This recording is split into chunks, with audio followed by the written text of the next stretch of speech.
We've had a little bit of wind here in Wisconsin the last couple weekends, and so it left a lot of sticks on the yard that needed to be picked up, and this is obviously just one of them. But as I was looking at these sticks, it reminded me of something that was so profound and powerful for us as believers to know.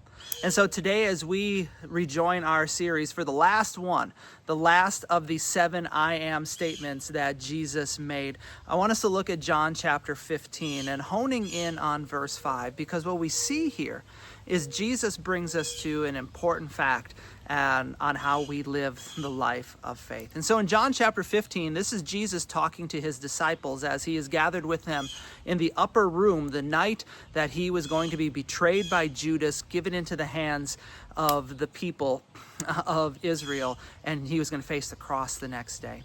And one of the last messages that he gave to him is he said in John chapter 15, verse 1, he said these words, "I am the vine, and you are the branches." And then he goes on, especially in verse 5, to say, "I am the vine, you are the branches. If you abide in me and I in you, you will bear much fruit. Apart from me, you can't do a thing." And so I wanted us to look at this stick again today, as I find it incredibly fascinating that not even just a few months ago, this stick was alive. It was connected right here to where the tree actually was. But as soon as that wind came and it took that branch down, I want to ask you this question: is this branch alive? The answer is no. It's not alive. This branch will never produce a leaf. It will never produce fruit again. This branch is dead. And the reason it's dead is because it's not attached to the trunk. It's not attached to where the nutrients are. It's not attached to where life comes from. And friends, that is one of the most important things that we can realize in our walk with faith, is that Jesus was telling his disciples that day that unless you stay in this abiding relationship with me, this deep connectivity on a daily level, you cannot hope to live the life of faith. We can't hope to please God. We need to abide in him. And so I wanted to ask you that question today as you take these couple moments. In what ways are you abiding in the Lord? Where are you seeing the nourishment and the fruit coming from? Where are you seeing the energy for the things of the Lord coming from? Are you staying connected in your daily time with God in prayer?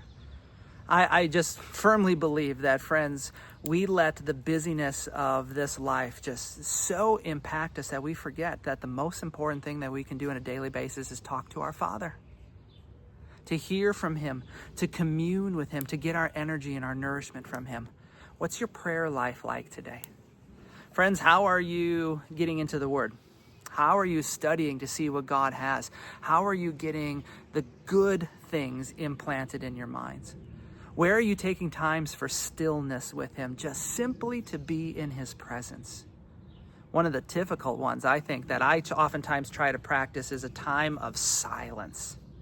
I don't know if you're anything like me, but my mind oftentimes will just be running and racing with the immense things that have to be done. And yet sometimes what happens is that I'm so distracted by all that needs to get done, it saps the energy away, and it's almost like I become a dead stick.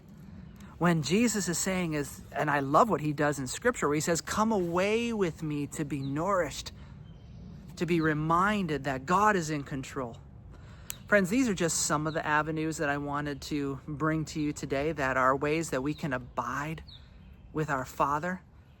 If you remember, we've been talking about it in church, and this quote comes from a guy named Peter Scazzero, where we are reminded that it's more important to be with God than it is to do for him, and that we do for him out of our being. We need to be connected to Christ. And so as you go throughout this day today, may the name and the work of Christ just resonate in your hearts and your minds. Blessings, everyone. I've enjoyed it.